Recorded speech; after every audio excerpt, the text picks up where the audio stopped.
Olá, meu amigo e minha amiga. Sejam bem-vindos ao nosso Portal do José. Hoje para mais um encontro nesses tempos em que você que está acompanhando os desdobramentos da vida política, econômica e criminal aqui no Brasil, está se deparando com cada vez mais situações inusitadas. Nós, como eu já comentei aqui com vocês em outros encontros, nos sentimos às vezes como espectadores de uma novela.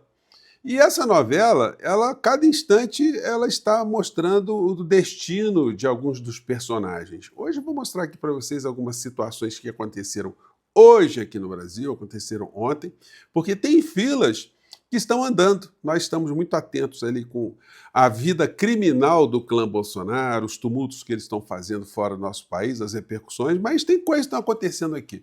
Vou conversar com vocês sobre isso, mas antes de mais nada, é sempre muito importante convidar você está chegando agora o nosso portal ainda não é inscrito, para, em primeiro lugar, você se inscreva aqui conosco e venha conhecer também os nossos outros vídeos, venha participar aqui das nossas atividades, compartilhe os vídeos, dê seu joinha, mande seu comentário e, se puder, prestigie também nosso clube de membros. Você que é muito bem-vindo e muito bem-vinda. Gente, olha, cada dia que você acessa aí os canais todos nas redes sociais, você fica tentando ver se tem alguma novidade em relação a tantos tumultos que estão acontecendo, né? E as novidades acontecem. E muitas situações são novidades já previstas, vamos dizer assim, por quem está mais atento nesse processo todo. Mas eu quero abrir o nosso encontro de agora com uma notícia econômica que chama atenção, que paralelamente às questões criminais que são muito importantes de serem resolvidas aqui no Brasil, com as influências que nós estamos sofrendo de fora do nosso país, temos uma vida concreta que continua a acontecer. Isso nós veremos hoje nos principais telejornais logo mais à noite. Você pode notar que você vai ter comentários sobre isso e as razões sobre isso. Desemprego atinge 6,6% no trimestre até abril. Menor taxa para o período. Índice é o menor desde o início da série histórica em 2012, aponta o IBGE. Isso porque nós ainda estamos com a nossa economia extremamente atrofiada em relação àquilo que ela poderia estar sendo, né? Porque nós temos uma capacidade produtiva no nosso país, nós temos o setor industrial, nós temos vários setores que estão operando com uma demanda muito aquém daquela que esses setores todos podem funcionar. O Brasil poderia estar gerando mais emprego ainda, a economia poderia estar mais fortalecida se nós não tivéssemos presos aqui no Brasil a uma lógica que quase só o Brasil que está adotando, essa de colocar os juros lá em cima e de atrofiar nossa economia. Quando a economia do Brasil fica atrofiada, o desenvolvimento do Brasil fica atrofiado, eu garanto para vocês que quem se beneficia com isso são as outras nações e são setores que lucram com as questões econômicas atrofiadas aqui no nosso país. E quem diz isso não sou eu. Quem está dizendo isso agora são economistas muito importantes e políticos que estavam meio fora do debate nessa questão e agora estão aparecendo como o ex-ministro José Dirceu, que está dizendo exatamente isso, que o modelo econômico que o Brasil está adotando, essa alta taxa de juros é uma excrescência econômica, é um antagonismo econômico, é algo que nenhuma nação está obedecendo, mas aqui no Brasil, infelizmente, nós estamos seguindo esse trilho. Então, tem que ter algum tipo de embate no meio dessa história. O presidente da República indicou lá o Galípolo, e aí muitas pessoas estão levantando já questões mais sérias em relação a isso. O presidente da República, o Haddad, as pessoas do governo não tinham conhecimento de quem era Galípolo. O Galípolo, o setor que ele sempre veio era o setor financeiro, o setor ligado ao rentismo, à privatização. Então, isso precisa ser mais esclarecido, porque é o seguinte, ou ele é um traidor, esse Galípolo, como muitas pessoas estão dizendo, é um infiltrado, ou simplesmente tem uma coisa mal conversada aí que a gente precisa entender. O que o governo, de fato, está pretendendo com esse tipo de comportamento, né? Isso sem a gente ter o embate, sem ter as autoridades do nosso país se comunicando, que é uma demanda também muito importante, que a gente sempre cobra aqui, gera espaço para todo esse tipo de situação. E nós temos que fazer as nossas observações e as nossas críticas, né? Mas vamos entrar aqui na trama golpista? Aqui as matérias relacionadas ao ex-AGU, o senhor Bruno Bianco. A matéria aqui do Caderno de Política é essa aqui. Acho que dá para pegar, né? Hoje eu estou sem meu monitor, né? Mas eu vou usando aqui o laptop aqui, vai ajudando, né? Trama golpista. Bolsonaro perguntou se havia motivos para questionar eleições em reunião com Forças Armadas, diz ex-AGU. Bruno Bianco, testemunha de defesa de Anderson Torres, disse que Bolsonaro questionou sobre problemas jurídicos ou algo que pudesse colocar resultado das urnas em dúvida. Então aqui vem a matéria, vai falando isso, mas, gente, nós sabemos tudo aquilo que aconteceu. Não tem como essa turma toda dizer que não atuou contra a nossa democracia, que eles estavam respeitando as instituições, que eles não estavam querendo jogar as instituições contra a opinião pública, que isso não fomentou pessoas a terem os comportamentos que tiveram, que isso não gerou, dentro de vários setores da sociedade brasileira, um inconformismo com o resultado eleitoral, uma tentativa de sabotar o que aconteceu aqui no Brasil. Então, as coisas estão muito claras. E aí não tem como a criatura escapar, a criatura do inelegível e toda a sua ORCRIM.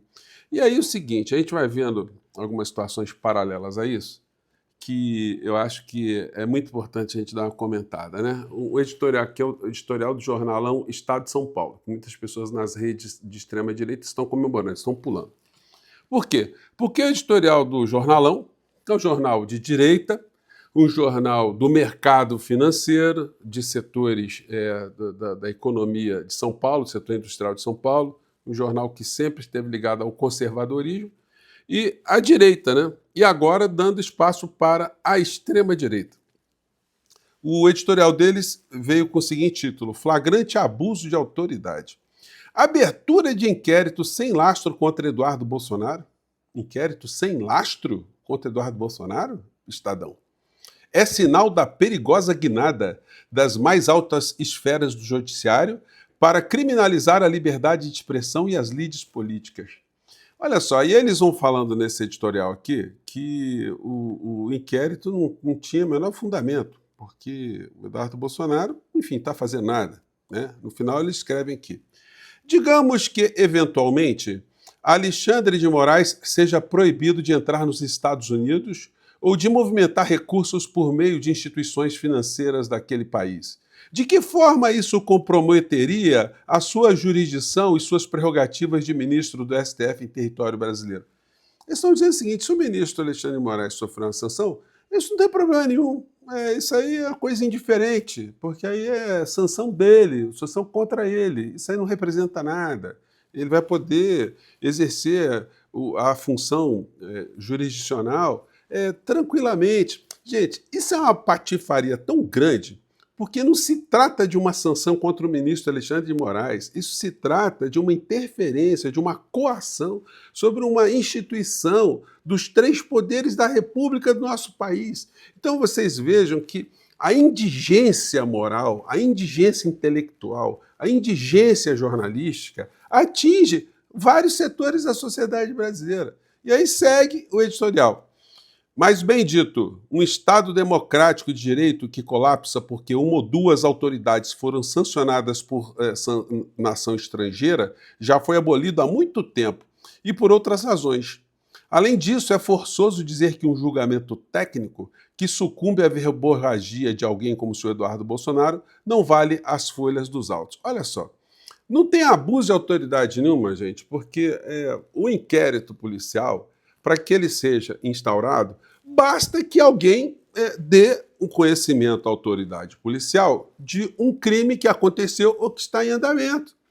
O inquérito não significa absolutamente nada em relação à pessoa que é inocente. Vai ser apurado se houve o fato, se o fato é criminoso, se o fato tem um responsável, se o responsável é identificado, para poder, sim, na conclusão do inquérito, ser mandado a conclusão para o Ministério Público, que vai avaliar se o delegado de polícia agiu com diligência, descobriu algum crime e, se descoberto algum crime, se as pessoas envolvidas devem ser denunciadas ou não. O promotor de justiça ele pode pedir o arquivamento do inquérito. Qual o problema? Então, isso é uma coisa totalmente descabida, porque o editorial não reconhecer que o Eduardo Bolsonaro está conspirando contra o nosso país é simplesmente uma coisa sem pé nem cabeça, uma coisa de má fé. A gente só pode considerar isso. E aí, já indo aqui para a parte final do nosso encontro de hoje, Nicolas Ferreira ontem na Câmara, gente, foi um negócio bizarro, né? Aliás, o que foi bizarro foi o ministro Mauro Vieira, um gentleman que acabou dando pancada em todo mundo sem mexer uma sobrancelha, né? Sem mudar o batimento cardíaco. Por quê?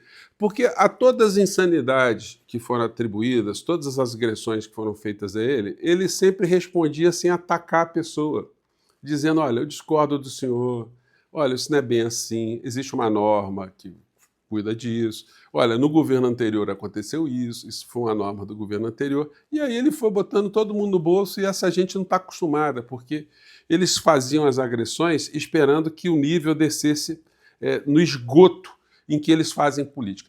Todos eles hoje estão postando nas suas redes apenas as falas que dirigiram ao ministro, sem nenhum corte das respostas do ministro. Então eles, enfim, um método sujo, o método feito no esgoto dessa gente, o método no esgoto político, que eles jogam o tempo todo por todos os lados. Mas o senhor Nicolas, ele deu uma derrapada que hoje está todo mundo observando, né?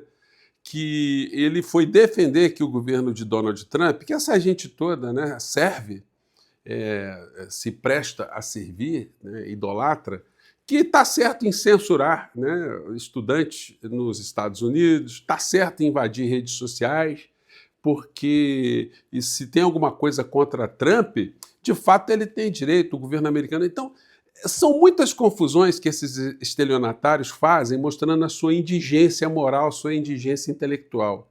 Porque uma coisa é o cara criticar um personagem dos Estados Unidos, né? Alguém ter essa vontade de exercer essa liberdade de opinião. Outra coisa é alguém fazer uma ação contra o governo dos Estados Unidos. São coisas bem diferentes. Porque se tem alguém que está atuando contra um governo, aí o governante de plantão, ele tem que tomar as atitudes previstas nas leis desse Estado para defender o seu país. Mas fazer uma censura sobre a opinião que as pessoas possam ter sobre um governante eventual de determinado país, um país que diz que cultua a liberdade, que exporta a liberdade, isso é uma contradição muito grande. Agora, a maior patifaria é essa gente defender esse tipo de situação, porque eles defendem a liberdade de expressão, mas só a liberdade de expressão deles. Qualquer pessoa que exerça uma liberdade de expressão que conflite com a liberdade de expressão deles, essa pessoa tem que ser banida, tem que sofrer sanções, ela tem que sofrer restrições. Então está expondo essas contradições, todas essas criaturas, né? E nós aqui temos que torcer para terminar logo esse inquérito da Polícia Federal, esse do Bananinha, que haja ação penal contra ele, porque ele tem que ir para a cadeia junto com o pai dele por aquilo que ele está fazendo contra o nosso país. Isso vai acontecer, gente. Ele não vai voltar para o nosso país nem tão cedo, diante dessas situações todas que ele criou, né? Mais um problema para o clã Bolsonaro. E prisões preventivas podem acontecer dependendo dos desdobramentos dessa história toda. Gente, eu fico por aqui, mais tarde eu volto. Tem muita coisa acontecendo, né? Um grande abraço, tchau.